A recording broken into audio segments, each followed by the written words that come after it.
যদি আমার মতো এমন ধরনের কোনো সমস্যা থাকে মাজাতে, মানে পিএলআইডিতে বা ঘাড়ে বা হাতে ব্যথা থাকে, তারা অবশ্যই যেন শশী মেডিকেলে আসে এবং ট্রিটমেন্ট নেয়, ইনশাল্লাহ ভালো হয়ে যাবে।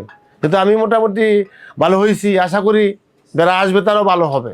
যে আমার নাম মোহাম্মদ মহিউদ্দিন, দেশের বাড়ি কুমিল্লা জেলা, হোমনা উপজেলা। আমি আসছিলাম আপনার গত রমজানের আগে মেডিকেলে আসছিলাম, স্যারকে দেখাইলাম, স্যারের কথাবার্তা আমার কাছে খুবই ভালো লাগলো। তারপরে রমজান ঈদের পরে আমি কিছু টেস্ট করলাম, ব্লাড টেস্ট, কিন্তু খারাপ আসছে, চলে গেছি আমি। এরপর কিছুদিন পরে এসে মেডিকেলে ভর্তি হলাম। ভর্তি হওয়ার পরে থেরাপি নিলাম, ম্যানুয়াল থেরাপি, ফিজিওথেরাপি, আকুপাংচার নেওয়ার পরে আমি খুবই স্বাস্থ্যটা মোটামুটি আগের চেয়ে অনেক ভালো ফিল করতেছি। এবং সবচেয়ে বেশি প্রশংসা করতে হয় আমার যে ম্যানুয়াল থেরাপি দিছে নাদিম সাহেব, ওনার মানে ম্যানুয়াল থেরাপিটা অনেক অনেক ভালো লাগছে আর কি আমার কাছে। মানে এটাই সবচেয়ে বেশি প্রশংসনীয় আর কি, আর কিছু না।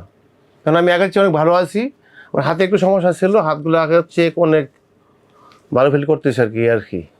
যদি আমার মতো এমন ধরনের কোনো সমস্যা থাকে মাজাতে, মানে পিএলআইডিতে বা ঘাড়ে বা হাতে ব্যথা থাকে, তারা অবশ্যই যেন শশী মেডিকেলে আসে এবং ট্রিটমেন্ট নেয়, ইনশাল্লাহ ভালো হয়ে যাবে। কিন্তু আমি মোটামুটি ভালো হয়েছি, আশা করি যারা আসবে তারাও ভালো হবে।